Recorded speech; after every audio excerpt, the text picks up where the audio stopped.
il y aura une décision de justice. Je ne sais pas quelle va être la décision qui va être prise, mais sinon j'ai déjà demandé au ministre, à la ministre de l'Intérieur et à la ministre de la Culture de prendre un certain nombre de dispositions.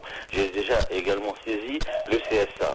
Alors on me dit que le CSA n'est pas habilité, n'est pas compétent, mais est-ce que le CSA ne s'occupe pas d'audiovisuel et une vidéo sur Internet n'est-elle pas, n'est-ce pas, de l'audiovisuel? Alors si les lois doivent changer, il faut les faire changer. Il faut se souvenir quand même qu'en 2002, jusqu'en 2002, on ne considérait pas comme acte antisémite le fait de brûler une synagogue, d'attaquer un rabbin dans la rue, jusqu'à ce qu'intervienne la loi Lelouch qui a fait changer, modifier les choses et qui a fait avancer la répression contre l'antisémitisme. Je pense qu'il va falloir agir de même. S'il y a un vide juridique dans ce domaine, eh bien, il faudra que ceux qui hébergent ce type de lien, eh bien, ne le fassent plus. Et ils aient cette épée de Damoclès. Comme épée de Damoclès aussi, je voudrais que l'on sache que j'ai écrit à Monsieur le Président de la République, dès qu'il a été président de l'Union européenne, pour lui demander de faire en sorte que le délit ou le crime antisémite soit passible de sanctions de la part d'une cour internationale. Il faut que cette épée de Damoclès tombe sur tous ceux, quels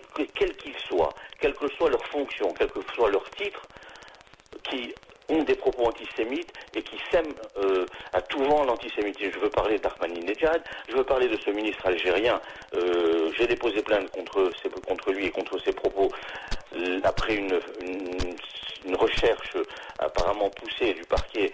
Eh bien, l'affaire est revenue à vie de classement. Donc tout ça n'est pas supportable. L'antisémitisme est en train de se répandre au plan international et dans notre pays. Alors je pense qu'il faut intervenir très très rapidement. Il appartient aux autorités de l'État, comme elles l'ont fait au début des années 2002, eh bien, d'intervenir auprès de ceux qui gèrent la toile et Internet pour que les Juifs ne soient plus pris à partie de la sorte. Alors c'est une vidéo qui a été diffusée également sur un autre site de partage, un site américain, cette fois-ci YouTube. Vous avez également porté plainte contre YouTube? Alors, nous sommes sur le point de le faire. Alors effectivement, YouTube, eux, sont hébergés aux États-Unis.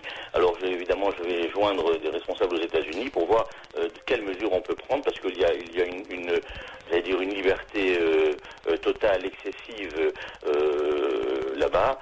Et il va bien falloir que, pour ce qui concerne l'antisémitisme, nous fassions cesser les choses. Aujourd'hui, nos coreligionnaires, Victor, sont en danger.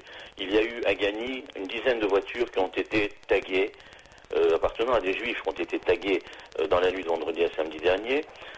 À Ajaccio, nous l'avons déjà dit, il y a eu le 18 juin des tags antisémites juifs et galpous tout le long de la grande avenue d'Ajaccio. Il y a eu dans votre quartier, dans le 3e arrondissement, dans Saint-Paul, le quartier juif par excellence, juif égale voleur, des tags qui ont été dessinés sur des magasins appartenant à des juifs.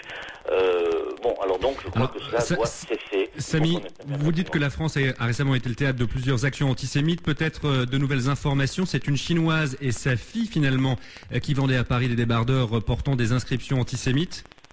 Oui, effectivement. Alors, elles ont été mises sous contrôle judiciaire. Elles prétendent que ceux qui ont vendu ces t-shirts étaient des gens qui passaient.